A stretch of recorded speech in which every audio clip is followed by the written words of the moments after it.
On today's episode, Liz sits down with Dr. Jill Manning and they talk about an important but sensitive topic related to sexual betrayal and the holidays. Dr. Manning shares some valuable tips for those who have experienced betrayal trauma and offers some help and hope for experiencing post-traumatic growth. We recognize this topic is sensitive for many and can be triggering for some. Dr. Jill Manning is a licensed marriage and family therapist who specializes in working with individuals who have been sexually betrayed through infidelity or compulsive sexual behavior. For over 2 decades, her work has been featured in numerous peer-reviewed research journals, television programs, documentaries, radio shows, podcasts, and magazine articles, including the Oprah magazine. She's the author of What's the Big Deal About Pornography? A Guide for the Internet Generation. A native of Calgary, Alberta, Canada, she currently lives in Colorado with her husband and 2 daughters. To increase access to betrayal trauma-specific resources, Dr. Manning produces digital downloads that allow therapists, coaches, and individuals all over the world to integrate high-quality and affordable digital resources into their professional work with betrayed clients or their own self-care efforts. Check out the links in our show notes. We hope you enjoy the show.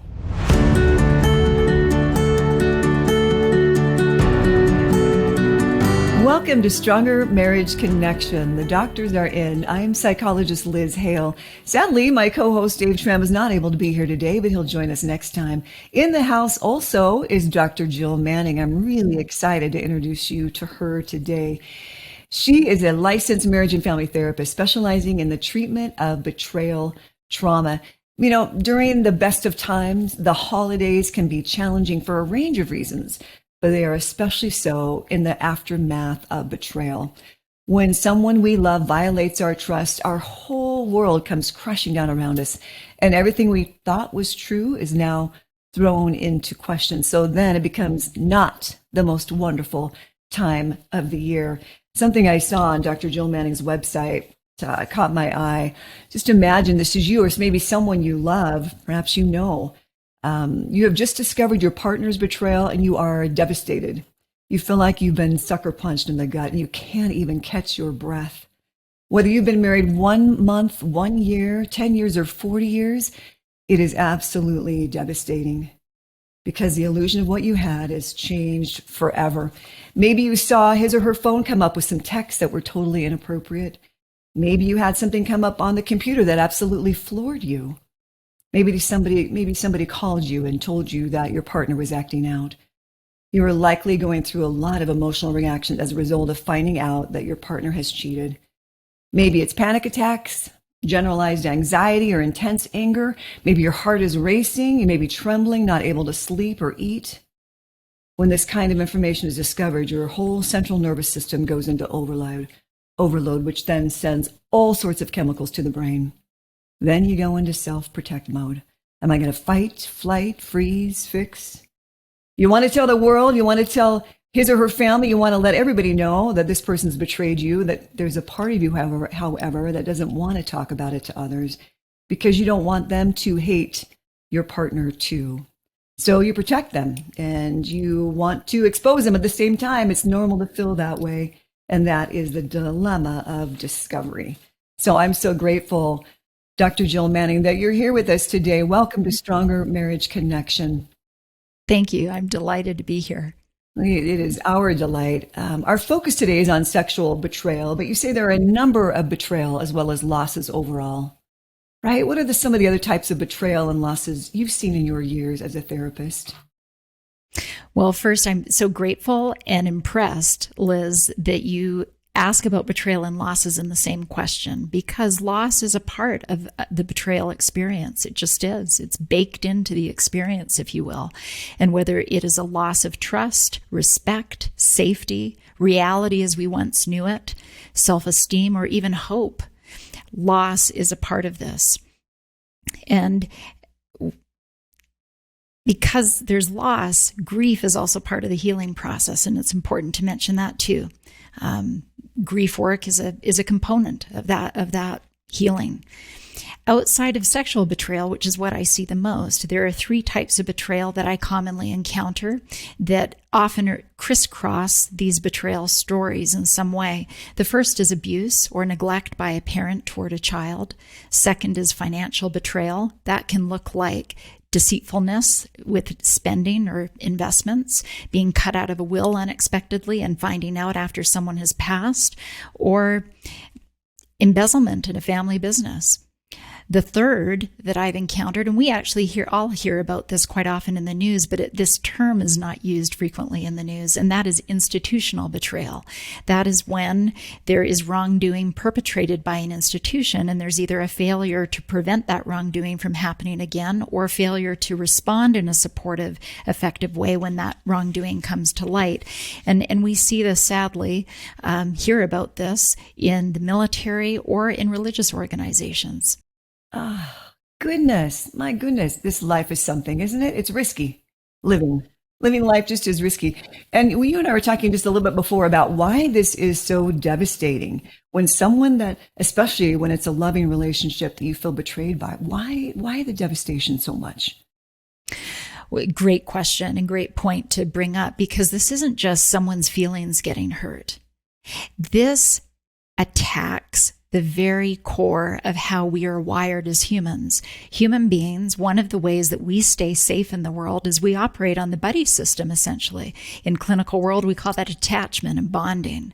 We operate that we choose a person, and inherent in any vow or marriage ceremony or covenant is an implicit agreement that we will have each other's back, that we will be true and faithful and honest with one another. So when that core, basic, primary attachment is the person that undercuts or betrays our trust, it does not just cause pain. It throws into question the whole way that we feel safe in the world. And it actually cuts so deeply, it often will evoke what we call primal panic. It is a deep wound, and it takes careful intervention and support. And so I really hope that can be validating for anyone listening that may think, what is wrong with me? Why can't I get over this? Or why does this hurt so badly? That is why, because it's an assault on the very way in which we are wired to be relational and to attach and bond. I often tell my clients, pain makes us insane, because it does. You start to feel it's crazy making. And so that's why I'm so grateful to have you on today, and I know Dave is as well, to help us navigate, especially this time of year with the holidays. Jill, let's start with the most important step of all that you brought for us today, and just discovering that life is not what I thought it was going to be because of this sexual betrayal. What is the very first thing we should do? The first step, I believe, is seek specialized support. It can be harmful and risky to try to navigate this all on our own. In isolation, we know that 68% of those dealing with sexual betrayal will feel extremely isolated initially. Even those that are social butterflies and highly connected and have good family support, even they will feel a lot of isolation. So seeking specialized support is really one of the first steps. And let me speak to 2 key things in that search for specialized support. One, I'd want people to know that there are credentials, there's training available for mental health providers that have credentials specific to betrayal trauma healing. A lot of people don't know that. They just think any psychologist or any mental health provider is appropriate. And while there's many good providers out there, I want to say that having specialized training and support with this really makes a world of difference. And it can alleviate or reduce, rather, the risk of secondary trauma from treatment-induced trauma, that which occurs when we're working with someone who may be well-meaning, maybe trying his or her best, but does not have the training and the nuance necessary to understand this at the level that's needed. And so, just like if we had a serious heart condition, we'd want to be seen by a cardiologist rather than a generalist, so that we have optimal care, but also an optimal outcome. It makes a difference. So for anyone wondering, well, what credential do I look for? Let me speak to that. There are two two that I highly recommend. The first is a certified clinical partner specialist. That is a credential through the APSATS organization. Their website is apsats.org, and that stands for Association for Partners of Sex Addicts and Trauma Specialists. The second is a certified partner trauma therapist, and that's a credential through ITAP, the International Institute of Trauma and Addiction Professionals. Their website is itap2eyes.com. When you go to those websites, they both have directories where you can put in your zip code, city, or state, and it will give you a listing of the betrayal trauma specialists in your area. Now, here's a tip, Liz, that I hope can help those that live in remote areas, or maybe they've gone onto the website and there's no one in their town. There is a growing number of betrayal trauma coaches who are mental health providers, but they get coaching designations so that they're not limited by state lines. They can work across state lines and work remotely with people. So if you're really stuck and not finding someone, look for a betrayal trauma coach, and the APSAT site has a listing of those as well. And lastly, I think just finding someone you feel comfortable talking with and feel safe with, feels like they get you. And that means you may have to shop around a little bit, call 2 or 3 providers on a list, on a directory, and just see who feels like a best fit for you. I think that's such good advice. I will admit that I did not know about these specialized therapists until the last couple of years, really, Jill, and I am sorry for that. A lot of my practice is recovering from infidelity. And I can see where that PTSD and, it's just such a painful experience. And you do feel like you're just out of your mind a little bit. And it is not, staying is not for the faint of heart. That is for sure. It impresses me that when couples are able to, and some couples choose not to, when they get on the other side of that, just the great joy that can come from recovery. I'm so hopeful, and I know you are as well. But getting the right support is key. I love that. And then next, you say it's important you got to feel all your feelings, right? That's the time to just really recognize them and give them a place to be and not stuff them down. Exactly. And anger, shame, sadness, fear, panic, even feeling utterly overwhelmed, all of that is common. I really want to validate and normalize that for anyone listening, thinking, am I losing my mind? What's wrong with me? There's nothing wrong with you. This is normal, and this speaks to what happens when humans have attachments that are torpedoed in this way. These are normal responses. And what I notice really can throw people for a loop emotionally, Liz, during the holidays especially, is that they will have unexpected, painful responses to things that previously may have brought them a lot of joy. For example, receiving holiday photo cards in the mail of happy, smiling families that they love, or receiving a gift from the person that betrayed you. Boy, does that ever open a landmine.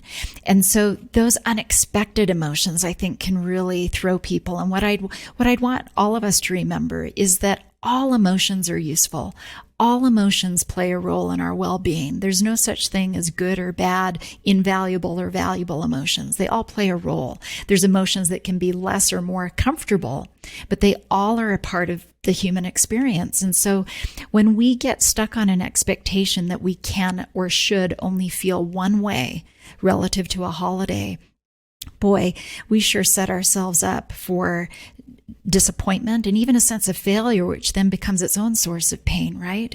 So the more we can graciously permit ourselves to feel our feelings, all of them, and to know that there is room for all of that in our holiday observance. There really is. And I know we'll speak more about that in a little bit. Mm-hmm. Oh, it's beautiful. Again, I can see the need for a betrayal trauma specialist, who can really validate that and normalize that. No, you're not going crazy. Yeah, it's absolutely normal, actually, to feel this array of feelings. And it's, I suppose, a gift, because it is really all about not just going through them, but coming through the other side as well. Yes. And to normalize that we're going through a biological response. This is a biological response to something that's abnormal. Mm-hmm. It's a nervous system, the amygdala, right? They play that key role.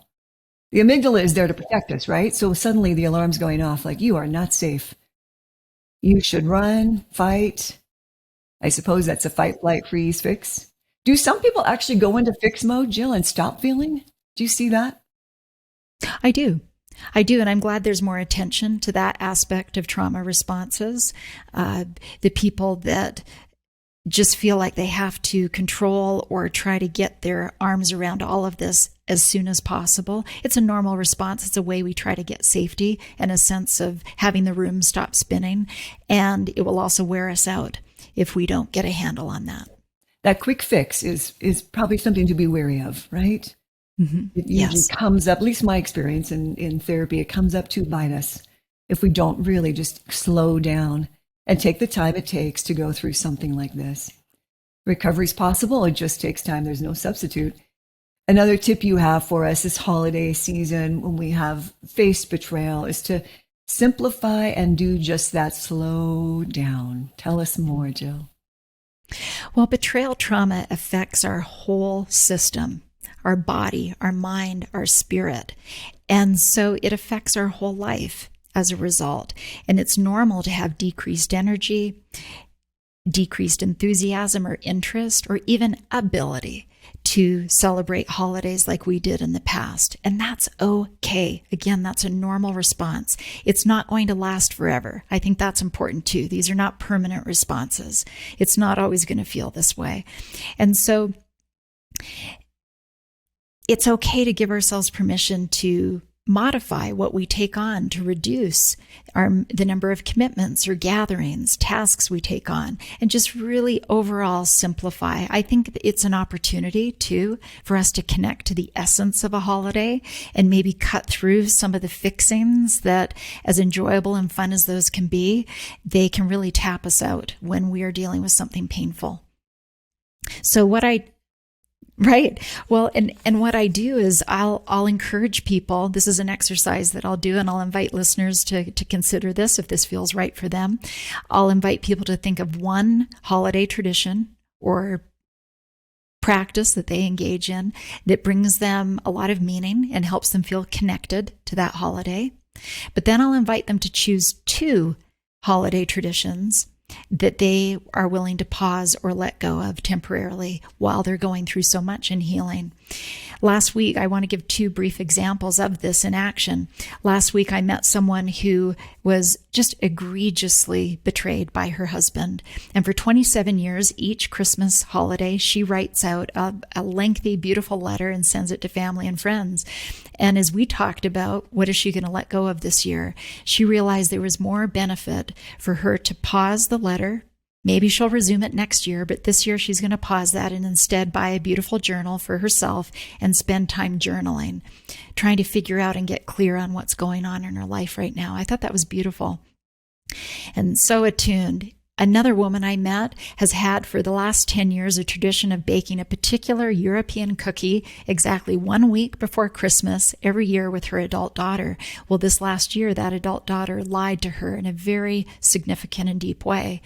And so as she and I worked through, what are you going to pause this year? She said, Jill, I'll never forget it. She said, Jill, this year, a batch of honesty is what we will be baking. And she said, I need to set a boundary with this adult daughter and we will not be resuming. I won't pretend that all is well while we're baking these cookies. We need to set a boundary and have a real heart to heart before we can resume that. I thought that's what can really help people move forward. There's pain in that. There's change in that. But if we can let our healing and those emotions be a part of honoring and observing a holiday, will really move things forward. We'll be right back after this brief message.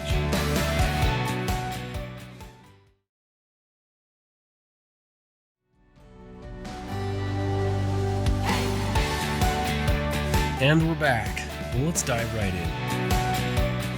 I don't know. I imagine you feel similarly, Jill, that there is no greater honor than when someone trusts you in a session with that deep level of honesty of like, this is what's happened in my life. This is what's happened to me.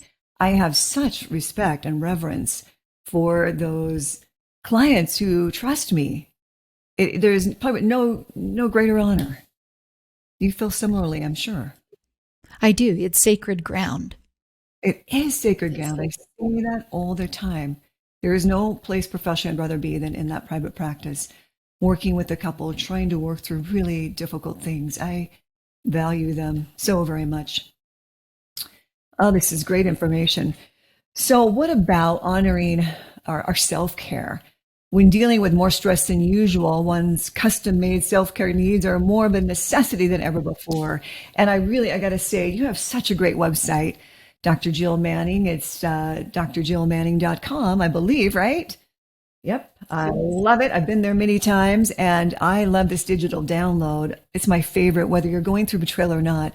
125 self-care ideas for individuals healing, especially from betrayal trauma. It's good for anybody, my friend. I'm really trying to hone in on self-care myself. It's not my forte. I don't do a very good job at it as a therapist, as a woman. It's not easy to do, but that's one of my favorite downloads. You have many that I could send our dear listeners to. But where do we start with self-care, especially when we're just feeling devastated? Sure. We can start small. I want to put that out there first and foremost. But I think customizing our self-care, as you pointed out, Liz, what we've done in the past or what's really worked for us may not be working when we're in the throes of betrayal. And there's a reason why, because our needs, our nervous system, our body, our mind, our spirit has different needs when we are dealing with something like this. So some tips for how we customize this. I encourage people to do what I call body mapping. It's free to do, easy to do, and you head to toe, visualize your body head to toe, literally, and go through what all the signs of stress and trauma are. How is stress manifesting itself in your body? And think through that head to toe. And so someone may come up with a list of, well, my jaw clenches, I have tightness in my shoulders and chest, my stomach feels queasy more than it used to, and I have trouble sleeping, let's say, as we go through that. So then we would go through that list and item by item, identify and brainstorm a self-care strategy that would attend to that sign of stress. So for the list I just mentioned, that may mean as we go through the self-care aspect of the body mapping, we match jaw clenching with gentle stretches and opening of the jaw, very intentional, maybe 10 or 12 times throughout the day, here and there. We may lay back on a yoga ball, opening the chest and torso and just hanging there, maybe putting some quiet music on and just hanging out over the yoga ball for 5 or 10 minutes. We may sip a warm ginger tea with honey or use a weighted blanket and bilateral music as we drift to sleep. But the point is to customize it, to not just think, oh, I'm going to go to the gym or get a manicure. Those are good things. There's nothing wrong with those things at all. But if those are not customized to what our nervous system needs in that moment, and we know what it needs based on the signs it's giving us. So that's where I see self-care, Liz, really become effective and move the needle. Is personalizing it. Yes. Yeah, that's brilliant, actually.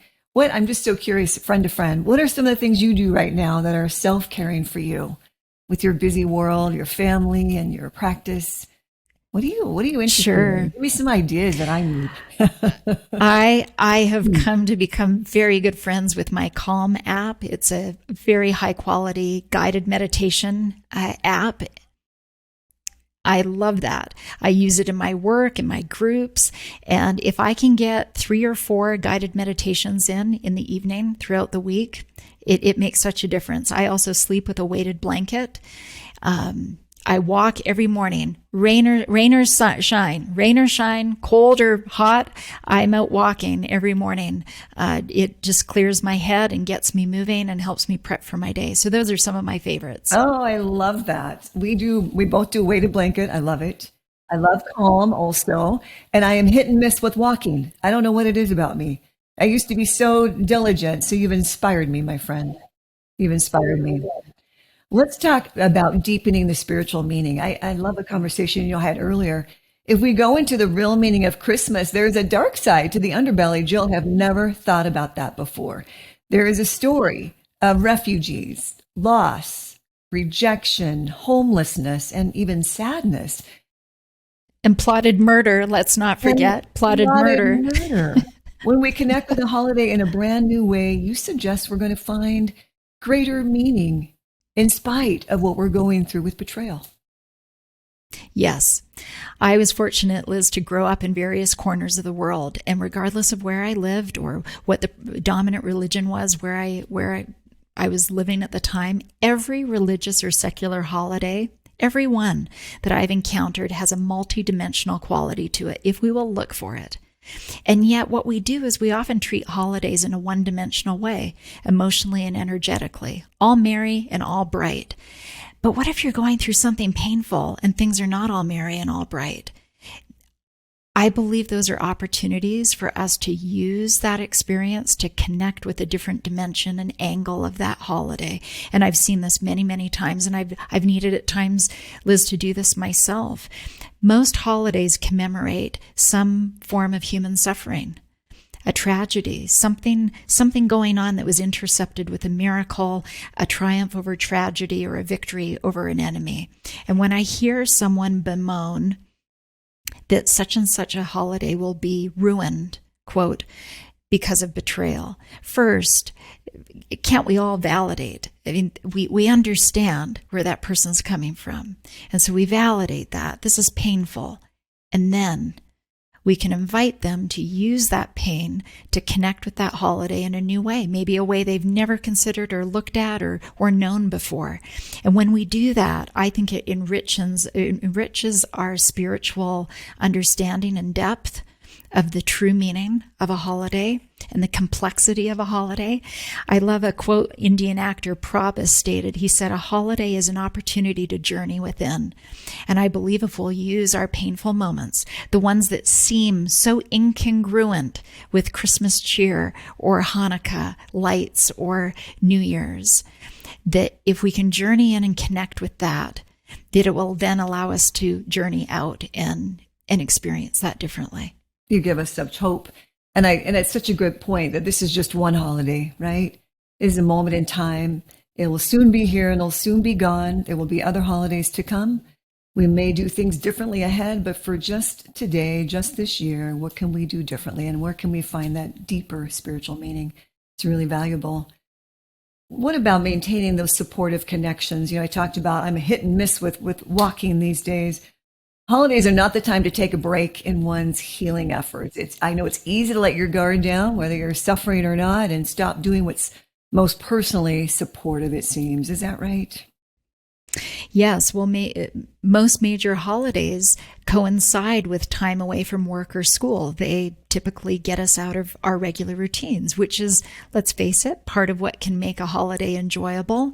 And when we are healing and reeling from something deeply painful, there is an inherent risk in that, is that if we get out of routine with the things that are grounding and supporting and helping us stabilize, we're at risk for really getting wobbly. So I recommend so passionately that people look for ways to integrate their healing work and supports into the holiday plans. That may look like arranging to attend a 12-step meeting remotely. Even on the day of a holiday, they are available. Scheduling a time to check in with a sponsor. Book a therapy session that may be out of sync with our regular appointment times. Letting family know that we'll be taking a walk or spending some time alone to journal or to nap. All of those things are acceptable. And some of it depends on communicating our needs to family and friends. And I think one of the things that holds us back is we go into image management because there's just so much going on. People are tapped out, but there's also who knows and who doesn't know. So I want to acknowledge the complexity of sometimes it's not as easy of, just letting everyone know, hey, I'm going through a hard time. What? What's going on? If the holiday's coinciding with that still being a secret and we're doing what we call shielding, we're not sure yet who we can open up to. So it adds complexity, but whatever we need to do to hold on to the supports and self-care practices that are keeping us in a good place, I really urge people to do those. I love that too. Do you have thoughts going back to shielding? Who should we tell and who should we not tell? Do you have some standard advice or suggestions, information you give your clients? It's so hard because sometimes the people we think will be most open and understanding aren't. And my observation with many that I've worked with over the years, sometimes it's trial and error. I don't know a better way around that. We can kind of test the waters and see. I think that's where professional supports can sometimes be a first line of defense to get our sea legs under us and kind of get some support and strength before we start identifying who we feel we can trust, or let history be a guide too. Who in the past have we allowed to share and has been really supportive and kept confidences? So I wish there was one way to determine, a litmus test we could use. Sadly, there's not. But I do know when we need support, staying isolated is a risk factor. So whatever it takes to slowly determine the network of people that are safe, it's wise to do that. What suggestion, Jill, do you have for those of us where family members may disclose that, look, this is just what the bomb blew up in our marriage and I need your support and I needed your listening ear? What is your advice for the rest of us who are trying to be supportive and loving? Sure. That was actually one of the questions I posed in my doctoral research, was what's most helpful, what's unhelpful. So I could talk for hours on this, and I will not here today, but some of the key things: to just do our very best to reserve judgment, to recognize it is difficult, it is a risk this person's taken to open up to us, and to reserve judgment, to not immediately be forming a case for why that person should leave a relationship or stay in a relationship, to be just an open sounding board, which I know as a mother myself, as a close friend to women who've gone through this, it is hard. It's hard to do that, to be, gray rock and I'm going to be neutral. It's hard to be neutral when it's someone we love. But I think even if we can express our intention, I want to support whatever is right for you. It's not my place to determine whether you leave or stay or what this path looks like, is really, really, I think, one of the best things we can do. And also to hold confidences when that's one of the most important things, to be a safe person, that this will go no further unless you've given me specific instructions otherwise. Mm-hmm. Be a gray rock. Is that what you said? I like that very much. So many of my clients will report that family members, loved ones, good friends are saying, I think you should leave, right? It's usually the first line of defense. Why? Because they can't hardly bear to see their loved ones suffer. It's just so painful. It's almost like, please leave so I can feel better, and I think we have to really watch that. So I so appreciate your wisdom. We're going to put your website and the connection of being able to find a certified trauma therapist on our Stronger Marriage Connection site as well, Jill. Anything in closing you'd like to say, or a takeaway that you have for today, my friend? Sure. As I was thinking about this, Liz, I started this work 25 years ago. It's hard to believe. I know you have. I was there. I've known you 20. I've known you 20 anyway. No. And, when I think back, what stands out is at that time, there was virtually no resources, next to no research available. And even the term betrayal, or certainly betrayal trauma, was not in common space by any stretch. And so just the fact that we're having this conversation today is what stands out to me. And it gives me so much hope. And I'm so thankful to you and your work and your willingness to feature this topic, because I know there will be listeners out there who may be feeling isolated, don't know where to start, or suffering in silence. And I really do want people to know there's hope and help available. We are a friend here for them on Stronger Marriage Connection, especially with your good help, Dr. Jill Manning. It's been such a pleasure. Thank you again. Please tune in, dear friends and family and our listening audience.